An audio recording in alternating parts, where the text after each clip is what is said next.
పిల్లలకి ఎప్పుడు ఒకే రకంగా బ్రేక్ఫాస్ట్ చేసి ఇస్తే వాళ్ళు కూడా తినడానికి మొండికేస్తూ ఉంటారు. అలాంటప్పుడే ఇలా డిఫరెంట్గా ట్రై చేస్తూ ఉండాలి.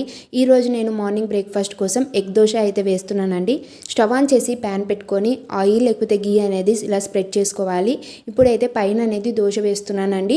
ఈ ప్రాసెస్ అంతా సిమ్లోనే జరగాలి, ఎందుకంటే మనం హై ఫ్లేమ్లో పెడితే దోశ అనేది కింద మాడిపోతుంది.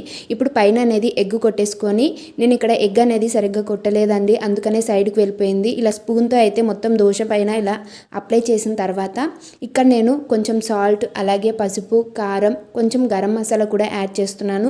చాలామంది ఉల్లిపాయలు ఇవన్నీ వేస్తూ ఉంటారు. ఉల్లిపాయలు వేస్తే మార్నింగ్ ఉల్లిపాయలతో తినలేం కదా, అందుకనే ఇలా ఉల్లిపాయలు వేయకుండా ఇలా సింపుల్గానే ఎగ్ దోశ అనేది రెడీ చేసుకోవచ్చు. నేను ఇక్కడ ఫైనల్గా అయితే ఎగ్ దోశ వేశాను అండ్ అలాగే పక్కన కాంబినేషన్గా బీరకాయ చట్నీ అయితే చేశాను. టేస్ట్ అయితే చాలా బాగుంటుందండి. ఈసారి మార్నింగ్ బ్రేక్ఫాస్ట్ కోసం మీరు కూడా ఇలా ఎగ్ దోశ అనేది ట్రై చేసి ఇవ్వండి. Thank you.